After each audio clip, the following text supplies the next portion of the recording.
Ito nga pala mga idol, oh.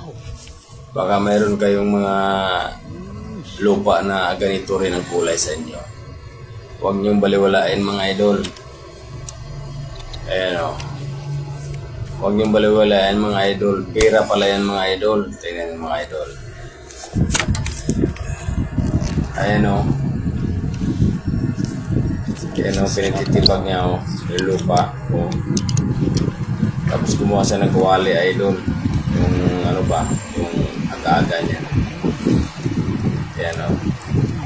Pag baliwalain yung mga idol, huwag niyo palalampasin. Baka dito tayo yayaman. Yan yung mga idol. So, yan yung natira mga idol.